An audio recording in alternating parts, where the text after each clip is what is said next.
Hola a todos, soy la doctora Romina Andino y hoy vamos a desarrollar la cuarta sesión del módulo 2 de Inmunodermatología y Patología Hospitalaria. Esta sesión está dedicada a revisar dos grandes temas de la patología médica dermatológica, la vasculitis cutánea y los síndromes microoclusivos. Respecto a los objetivos de la sesión, vamos a repasar los conceptos generales de las vasculitis cutáneas y síndromes microoclusivos a través del estudio personal previo a la sesión. Calificar el estudio personal mediante una prueba de 10 preguntas de selección múltiple al inicio de la sesión. Y revisar con el docente a cargo el desarrollo de 2 escenarios clínicos representativos del tema. Las instrucciones son las mismas que ya han seguido en el resto de las sesiones. Deben estudiar el material entregado previo a esta sesión, repartirse en 2 grupos de trabajo y desarrollar los casos clínicos planteados, uno por grupo, siguiendo el orden: enfrentamiento diagnóstico, fotos, enfrentamiento terapéutico y puntos claves. Para esto deben usar el material de estudio personal, que ya está en la web, está clasificado en material de estudio obligatorio, que es el que será evaluado al inicio de la sesión, y material complementario para el desarrollo de los casos. Envíen al Dr. Manríquez y a mí, por email, el caso final revisado con las modificaciones sugeridas e incorporadas. Ok. En esta cápsula vamos a hablar de algunos aspectos importantes en el enfrentamiento de las vasculitis cutáneas y los síndromes microoclusivos. Las vasculitis cutáneas constituyen un grupo de condiciones que se caracterizan por la inflamación de la pared de los vasos sanguíneos, en especial de los vasos sanguíneos de pequeño y mediano calibre que están en la piel o en el tejido subcutáneo. Las vasculitis cutáneas pueden ser cuadros limitados a la piel, es decir, cuadros sin compromiso sistémico donde la piel es el único órgano implicado, versus pueden estar en contexto de una enfermedad subyacente, por ejemplo, una vasculitis cutánea en contexto de una enfermedad de tejido conectivo, versus ser una manifestación de una vasculitis sistémica. Es importante tratar de clasificar a los pacientes en alguno de estos 3 grupos, dado que el enfrentamiento clínico y el pronóstico es distinto. Esta tabla muestra la clasificación de Chapel-Hill del año 2012 de las vasculitis. ¿Ya? Este es un consenso que trató de establecer una nomenclatura para las vasculitis, no solamente cutánea, para todas las vasculitis. Y en el fondo destaca las vasculitis de vaso grande, las vasculitis de vaso mediano, donde a nosotros la que más nos importa, dado el compromiso cutáneo, es la poliarteritis nodosa, las vasculitis de vaso pequeño, todas las cuales pueden presentar manifestaciones cutáneas, están las del grupo de las vasculitis ANCA y las asociadas a complejo inmune, las vasculitis de vaso variable, que son vasculitis que pueden comprometer diversos calibres de vaso, donde está la enfermedad de Behçet, el síndrome de Cogan, las vasculitis de órgano único, que son vasculitis que solamente comprometen un órgano sin compromiso sistémico, donde la que más nos importa a nosotros es la vasculitis de órgano único cutánea. Las vasculitis asociadas con enfermedades sistémicas, todas las cuales pueden dar manifestaciones cutáneas, asociadas a lupus, artritis reumatoide, etc. Y las vasculitis asociadas con probable etiología, que son vasculitis que se pueden asociar a virus de hepatitis C, virus de hepatitis B, a drogas, etc. ¿Ya? En general, la clínica cutánea de todas las vasculitis va a ser similar. ¿Ya? La clínica cutánea no nos va a dar claves para poder clasificar a un paciente en cada uno de estos grupos de vasculitis. Por lo tanto, es muy importante, y no es algo que vamos a hacer en esta cápsula, pero sí ustedes deben revisar las claves de la historia clínica, del examen físico, de los estudios de laboratorio o de la histopatología de cada uno de estos cuadros típicos de vasculitis, ¿ya? Básicamente porque, como les dije, la clínica cutánea va a ser similar, ¿ya?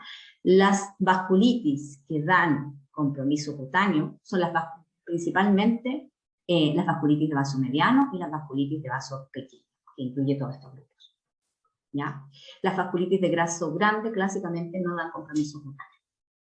¿Ya? Pero es muy importante, no lo vamos a repasar en esta cápsula, pero es importante que ustedes revisen las características claves de cada uno de estos tipos de vasculitis para que cuando vean a un paciente con sospecha de vasculitis cutánea, logren hacer una mejor sospecha clínica y clasificar finalmente al paciente en un diagnóstico.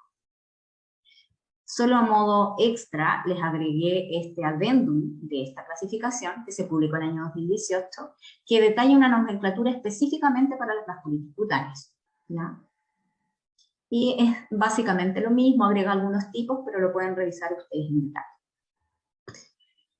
Ahora, en el enfrentamiento clínico de un paciente en que se sospecha vasculitis, es importante responder 4 preguntas. Número 1, si eso no es una vasculitis cutánea.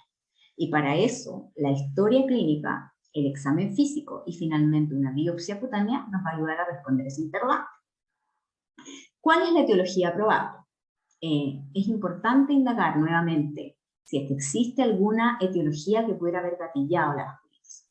Las vasculitis cutáneas de pequeño vaso, que no tienen compromiso sistémico asociado, un gran grupo son idiopáticas, pero hay otro grupo que está desencadenado por infecciones, por drogas, que están asociadas, por ejemplo, a una enfermedad de tejido conectivo o a una malignidad. Eso hay que indagarlo dirigidamente y es importante conocerlo para poder hacer una mejor categorización de la vasculitis. Si tiene o no tiene compromiso sistémico y cuál es la gravedad del paciente. Estos 2 factores van a ser determinantes en nuestro enfrentamiento, porque si tenemos un paciente que tiene compromiso sistémico importante, evidentemente lo vamos a manejar en un ambiente más bien hospitalizado, y si es un paciente que tiene un compromiso limitado a la piel, lo podemos manejar en forma ambulatoria. Entonces, ¿qué elementos de la anamnesis o del examen físico son importantes cuando evaluamos un paciente con sospecha de vasculitis? En la anamnesis es importante indagar, más allá de la caracterización de la lesión o del cuadro agudo de la lesión clínica del paciente, preguntar acerca de la presencia de síntomas constitucionales o de compromiso sistémico, ¿ya? Y ahí hay que hacer una,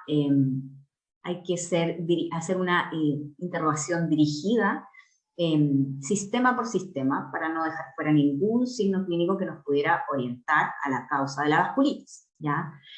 Entonces, preguntar acerca de síntomas respiratorios, gastrointestinales, urinarios, neurológicos. En segundo lugar, no olvidar preguntar acerca de síntomas reumatológicos.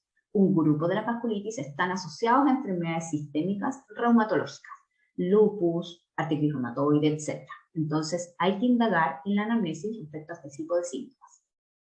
Respecto a los gatillantes, ya los mencionamos. Si existe una infección concomitante, el inicio reciente de una droga, en general es 7 a 10 días previa a la aparición de las lesiones, una neoplasia de diagnóstico reciente, es importante preguntarlo en forma dirigida. Y finalmente, comorbilidades que se asocian a vasculitis. Ejemplo, un lupus sistémico. ¿Ok?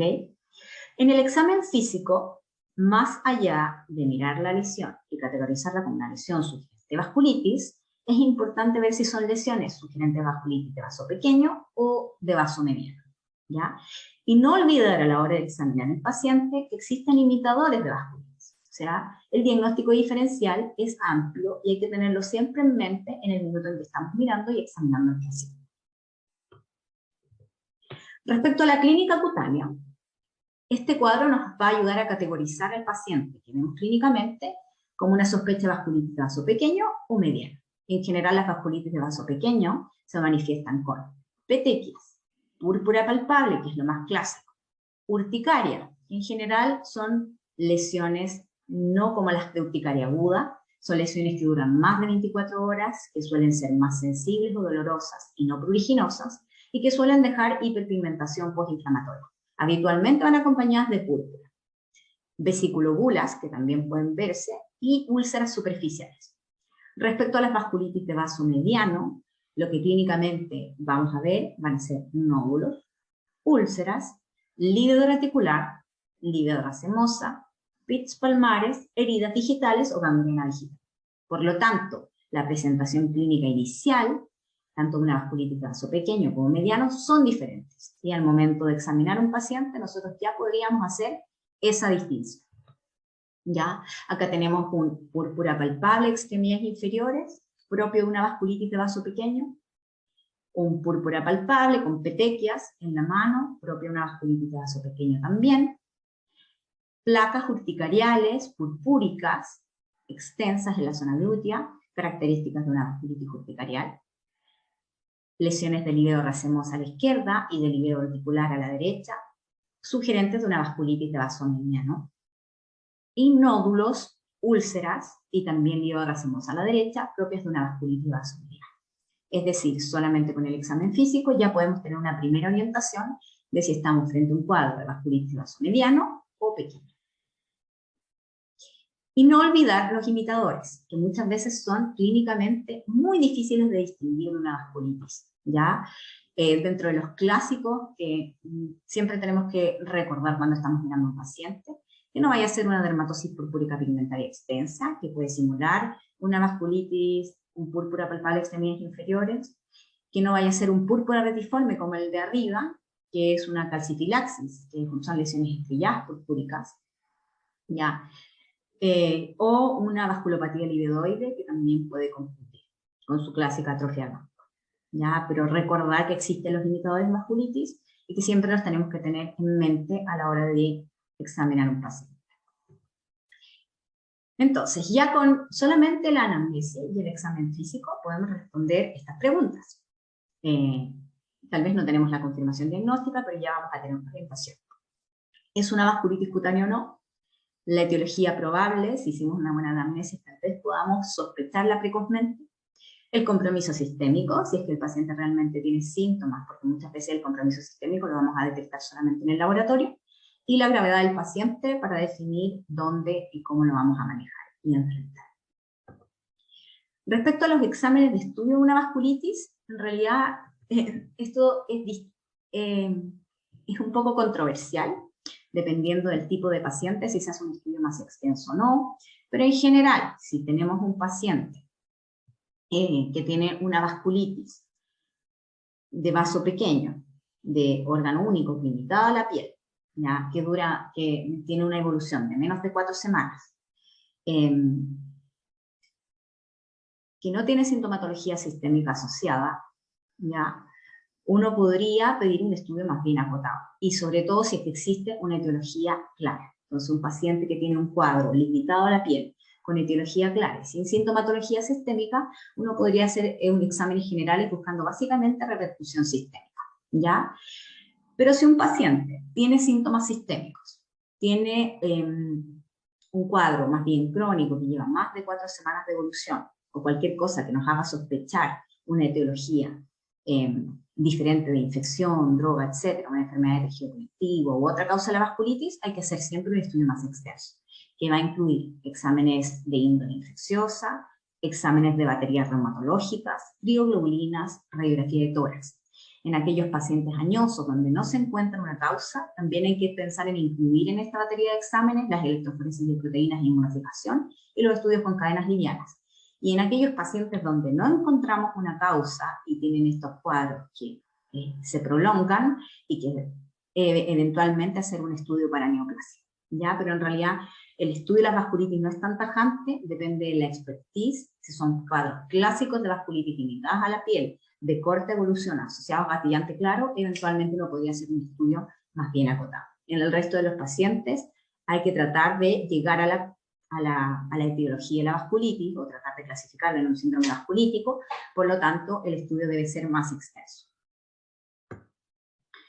Respecto al estudio con biopsia, ¿cuándo hacerla o cuándo no? Idealmente siempre, salvo excepciones que pueden ser las mismas que les planteé en la diapositiva anterior, ¿ya? Idealmente siempre, porque la biopsia es la que nos va a dar la confirmación diagnóstica, ¿ya? Y además nos va a permitir, en algunos casos, la confirmación diagnóstica de vasculitis, y en algunos casos nos va a dar claves, tanto en la histopatología común y corriente, como los estudios de inmunofluorescencia, de qué subtipo de vasculitis es. Así que es muy importante realizarla. ¿Qué lesiones vamos a biopsiar? Idealmente lesiones que no tengan más de 48 horas de evolución, pero tampoco menos de 24 horas, para que tengan un cuadro configurado de vasculitis, ¿ya? ¿Cómo vamos a hacer las biopsias? Va a depender del tipo de vasculitis. Si es una vasculitis de vaso pequeño, podríamos hacer una biopsia punch de 4 milímetros. Si es una vasculitis de vaso mediano, lo que más se recomienda es una biopsia in cuña. Si es una livido racemosa, recordad que deben biopsiar el centro pálido, no el anillo de la libido. Y si sí nos enfrentamos a úlceras, biopsiar el borde de la úlcera, ¿ya? Los estudios de inmunofluorescencia directa, ¿cuándo? También idealmente siempre, Básicamente porque la inmunofluorescencia directa muchas veces nos va a dar la clave diagnóstica para categorizarla a la vasculitis. Así que es muy importante tomar los estudios de inmunofluorescencia. ¿Qué lesiones vamos a biopsiar? Lesiones idealmente de menos de 24 horas de evolución, precoces. Se toma la lesión completa, no es perilesional, es lesional, y se envía en un medio compatible para la inmunofluorescencia, que en este caso es el NIT. ¿Ya? Es importante la inmunofluorescencia. Muchas veces vamos a ver un paciente con clínica cutánea de vasculitis, con exámenes que no nos van a orientar, con una biopsia que no muestra ninguna característica en específico de una vasculitis, y que solamente con la inmunofluorescencia directa vamos a llegar al diagnóstico específico. Y el tratamiento, en realidad cuando nos enfrentamos a vasculitis más bien sistémicas, el tratamiento lo va a guiar el reumatólogo, ¿ya? Va a ser en este caso, en las vasculitis cutáneas de pequeños vasos, idiopáticas o con causa pero de corta evolución, los casos de vasculitis de órgano único cutáneo, fondo sin compromiso sistémico, los que vamos a tener que tratar nosotros, ¿ya? ¿Y qué tratamiento vamos a hacer? Va a depender de las características de esa vasculitis. Si es un cuadro de vasculitis agudo, de menos de 4 semanas de evolución, que no tiene necrosis ni ulceración, podríamos solamente hacer medidas generales, por ejemplo, reposo con elevación de extremidades, uso de antiinflamatorios o de antihistamínicos, ¿ya? Evidentemente, si hay alguna causa, porque aquí escribí la idiopática, pero si hay alguna causa, eliminar el gatillante, por ejemplo, una droga, ¿ya? En casos que sean vasculitis de pequeño vaso, idiopáticas pero complicadas, con necrosis, ulceración, o que sean cuadros más bien crónicos o recurrentes, sí vamos a tener que plantear un tratamiento. Y ahí lo vamos a discutir en el seminario, pero probablemente vamos a utilizar pulsos de corticoides sistémicos, dapsona, colchicina o algún inmunosupresor. Ok. Ahora vamos a hablar de algunos aspectos importantes en el enfrentamiento de pacientes que tienen síndromes microoclusivos, ¿ya? ¿Qué son los síndromes microoclusivos? Son un grupo de condiciones, también un grupo, al igual que las vasculitis, que se caracterizan por la oclusión de la microvasculatura de los vasos dérmicos y subcutáneos con isquemia y hemorragia secundaria. La clínica característica de estos cuadros es el púrpura retiforme, que lo vamos a ver después, de tipo no inflamatorio o mínimamente inflamatorio. Eso es lejos lo más característico. Y su reconocimiento es crítico. La idea es hacer un diagnóstico oportuno y un tratamiento oportuno, porque este diagnóstico muchas veces va a determinar el pronóstico. ¿Ya? Hay cuadros de síndromes microoclusivos y que se manifiestan con púrpuras retiformes extensos, o también conocidos como púrpuras fulminans, en que no podemos dejar pasar el diagnóstico y tenemos que actuar rápido con el estudio y el manejo. Los síndromes microoclusivos, al igual que las vasculitis, hay pacientes que hacen presentaciones graves, por lo tanto el diagnóstico y el reconocimiento precoz es crítico. ¿Cuáles son los mecanismos fisiopatológicos por los que se produce la microoclusión? Uno, daño de la pared vascular. Ya existen patologías que dañan la pared vascular y ese daño produce ruptura y finalmente isquemia y necrosis. O la oclusión del lumen vascular. Y eso puede ser por trombos, por proteínas, por émbolos, que ocluyen completamente el lumen vascular, produciendo necrosis. ¿Ok? Y son un gran grupo de patologías las que pueden producir daño en la pared vascular o oclusión del lumen, ¿ya? Y al igual que con las vasculitis, es importante que ustedes conozcan las características más típicas de estos distintos cuadros que pueden finalmente gatillar un púrpura retiforme, ¿ya? Tampoco en esta cápsula vamos a detallar en las características típicas de estas condiciones, ¿ya? Pero es importante que ustedes sí se hagan un resumen con las claves de la historia que pudieran orientarnos a cada causa, ¿ya? Bueno, este cuadro resume como lo fundamental entre las patologías que producen daño de la pared vascular. Ya conversamos de las vasculitis, particularmente las vasculitis de vaso mediano, pueden finalmente terminar en un púrpura retiforme, ¿ya? Dentro de este grupo, importante recordar, por ejemplo, las vasculitis inducidas por consumo de cocaína contaminado con levamisol, que clásicamente produce un cuadro de púrpura retiforme, acral, más bien en orejas, etc. ¿Ya? Otros cuadros que producen también daño en la pared vascular son las infecciones. ¿Ya? Por ejemplo, infecciones fúngicas angioinvasoras en pacientes inmunosuprimidos que finalmente gatillan necrosis y un púrpura artiforme. O también algunas enfermedades de depósito que por el depósito en la pared de los vasos producen daño en la pared, destrucción y finalmente terminan con necrosis. Clásicamente la calcifilaxis, asociada a pacientes que tienen enfermedad renal crónica y que producen estas placas de púrpura retiforme habitualmente en áreas de importante tejido adiposo y que determinan un muy mal pronóstico para los pacientes. Respecto a las patologías que producen oclusión del lumen, existen muchas patologías que producen estados trombóticos, como estados de hipercoagulabilidad, pacientes con coagulación intravascular diseminal, en los que incluso no puede llegar a haber un púrpura fulminante, ¿ya? Las necrosis por warfarina o por heparina, que finalmente van a producir una trombosis vascular que va a determinar necrosis. Cada uno de estos cuadros tiene características clínicas fundamentales que, vuelvo a recalcar, es importante que ustedes los conozcan y manejen, ¿ya? También, por ejemplo, émbolos, ¿ya? Por ejemplo, émbolos sépticos o las embolías de colesterol, que clásicamente pueden verse con cuadros de púrpura retiforme y semicrofusión. Entonces, básicamente, daño de la pared vascular, que detiene finalmente el flujo, u oclusión franca por trombos, proteínas o émbolos. Entonces, al igual que con las vasculitis, cuando enfrentamos a un paciente con sospecha de microoclusión, nos preguntamos, ¿es realmente un síndrome microoclusivo? ¿Existe una etiología probable? ¿Tiene el paciente un compromiso sistémico? ¿Y cuál es la gravedad del paciente? ¿Ya? Y recalco aquí la gravedad, porque aquí sí podemos ver pacientes gravemente enfermos en estado crítico. ¿Ya? Pacientes que hacen, por ejemplo, púrpuras fulminantes en contexto de una coagulación intravascular diseminada, donde es muy importante el reconocimiento precoz, y para eso en el fondo es importante que conozcamos bien los cuadros, ¿ya? Respecto a las etiologías probables, es importante que conozcan las características de la lista anterior que les mencioné, para poder indagar acerca de estas etiologías. ¿Qué elementos de la anamnesis son importantes de preguntar o de averiguar con este tipo de pacientes? Número 1, es importante definir si es un cuadro agudo o crónico, básicamente por la gravedad que va a tener y la necesidad de reconocimiento y estudio precoz, ¿ya? El estatus general del paciente. Ya hay pacientes que, como les decía anteriormente, pueden hacer un púrpura fulminante en contexto con una coagulación intravascular diseminada, y hay otros pacientes que pueden estar haciendo un púrpura retiforme secundaria a una vasculitis, pero crónicamente larvada en el tiempo. ¿Ya? Buscar gatillantes. Los gatillantes los vamos a conocer en la medida que conozcamos la lista de estas patologías que producen microoclusión, ¿ya? Pero infecciones, como ya les dije, drogas, en especial necrosis por warfarina, por heparina, pacientes que consumen cocaína con levamisol, como ya mencioné en la diapositiva anterior. Las embolías de colesterol habitualmente se asocian a instrumentalización, son pacientes que se instrumentalizan, cateterismos cardíacos, etc.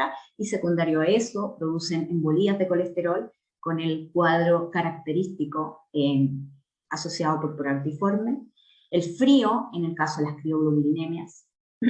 Importante indagar acerca de comorbilidades e historia familiar, porque también nos puede orientar respecto a las causas. Inmunosupresión, pacientes que hacen infecciones en contexto de inmunosupresión y que terminan haciendo una microoclusión.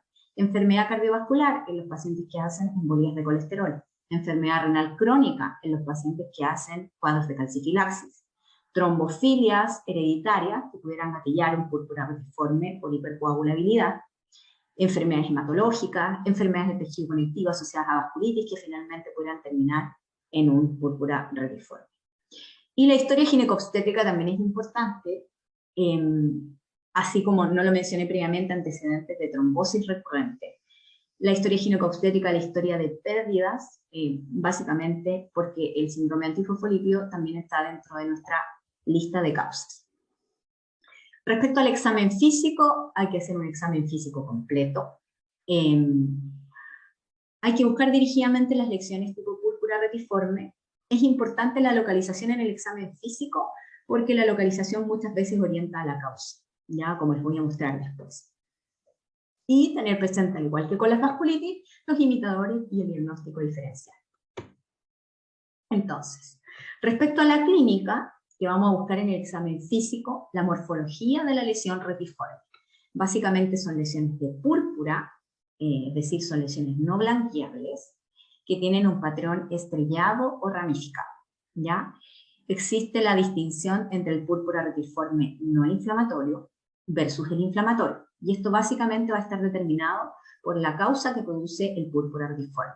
Si la causa que originó el púrpura retiforme es una condición inflamatoria, lo más probable es que se va a ver un eritema importante circundante a la lesión retiforme.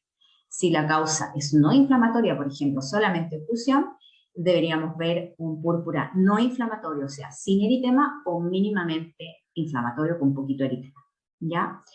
El púrpura retiforme puede tener necrosis o ulceración, ¿ya? Y, como ya les dije, puede ser crónico o agudo, ¿ya? Hay que diferenciar de un alíveo reticular y racemosa, ya que les voy a mencionar acá las diferencias. Entonces, a la izquierda tenemos un alíveo reticular, que es una acentuación de la vasculatura, ¿ya? Que si ustedes la miran en detalle, tiene anillos completos, que si uno los toca son completamente blanqueables, y que determinan una alteración como funcional del flujo sanguíneo, muchas veces con cambios de temperatura, etc. Esto puede ser fisiológico o asociado a estados de hiperviscosidad o enfermedad de tejido conectivo, ¿ya? A la derecha vemos un púrpura racemoso, un alívio de racemosa, perdón, ¿ya? La alívio de racemosa también se ve una acentuación de la vasculatura, pero que es mucho más angulada, con los anillos que no son incompletos, y que muchas veces incluso puede tener áreas ya de interrupción completa de flujo, con áreas de necrosis, ulceración. Pero en este caso no, en este caso tenemos solamente un alívio de racemosa, que en general es parcialmente blanqueable, y que se produce por una alteración parcial del flujo sanguíneo, ¿ya? Y finalmente tenemos lo que es el púrpura retiforme propiamente tal. Les puse a la izquierda uno más inflamatorio, que tiene harto eritema circundante, y a la derecha uno no inflamatorio. Ya, si ustedes lo ven, son estas placas purpúricas no blanqueables, de estructuras más bien ramificadas o estrelladas, que pueden tener en su superficie necrosis o ulceración.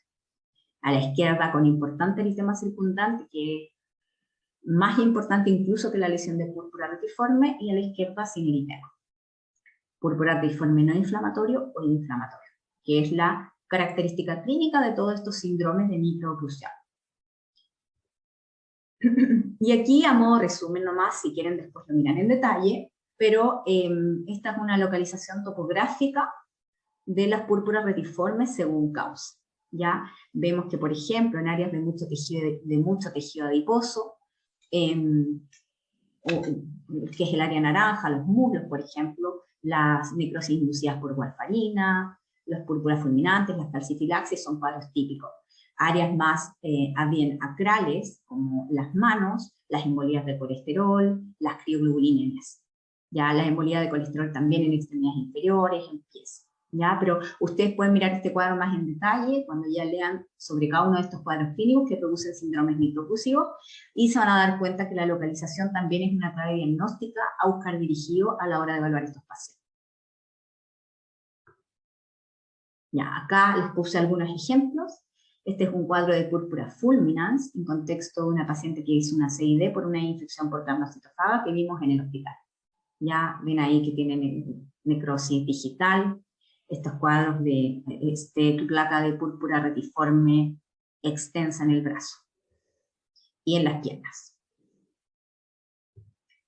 Acá también un caso que vimos en el hospital de una calcifilaxis en los muslos, una paciente con enfermedad renal crónica, y que hizo este cuadro de púrpura retiforme en los muslos, y que finalmente resultó ser una calcifilaxis. Esto es sacado de un paper, el paper de aproximación diagnóstica del púrpura retiforme, que se los puse dentro del material de estudio complementario. Ya, la primera imagen A era una calcifilaxis, la B una infección, la C una vasculitis que terminó en púrpura retiforme, y la D un púrpura fulminans en contexto de CID. Y aquí la clásica imagen de un púrpura retiforme causado por el consumo de cocaína contaminada con levamisol. ¿Ya? Respecto al estudio de los síndromes microfusivos, en realidad tampoco existe mucho consenso en qué pedir. Todos los pacientes deberían tener estudios generales, exámenes generales y de inflamación, y va a depender de la sospecha clínica el estudio adicional que vamos a pedir. Si estamos frente a un púrpura fulminans, evidentemente no lo vamos a manejar ni estudiar mucho nosotros, pero exámenes de coagulación intravascular diseminada. Si estamos sospechando cuadros infecciosos en pacientes críticos, sépticos, o en pacientes inmunosuprimidos, cultivos, y estudios de microorganismos, estudios de infección, imágenes radiológicas si es necesario, estudios fúngicos, exámenes fúngicos, etc. Exámenes de coagulación y trombofilias, en caso de que estemos sospechando una trombofilia, exámenes toxicológicos, exámenes reumatológicos si lo que estamos sospechando es una vasculitis, exámenes radiológicos, calcio, fósforo, PTH en caso de una calcifilaxis. En general, todo va a depender de sospecha clínica. Los pacientes deberían irse con estudio general y de acuerdo a la sospecha clínica vamos a complementar con el resto de estos estudios que les estoy mencionando ahora. La biopsia cutánea. Idealmente siempre, lo mismo que en las vasculitis, salvo excepciones, ¿ya? Eso nos va a permitir, primero, la confirmación diagnóstica, y la biopsia nos va a ayudar a definir el mecanismo fisiopatológico que lo gatilló, y que nos ayuda también a orientar a la causa de este púrpura retiforme, ¿ya? ¿Qué lesiones biopsiar? Lesiones idealmente sensibles, ojalá biopsiar el borde y el centro de la lesión, evitando las necrosis o las úlceras. ¿Y qué biopsia? Idealmente van a ser biopsias en cuña, ya una biopsia punch muy profunda porque necesitamos llegar al subcutis, ¿ya? Y vamos a pedir adicionalmente estudios de cultivos o inmunofluorescencia directa según la sospecha clínica.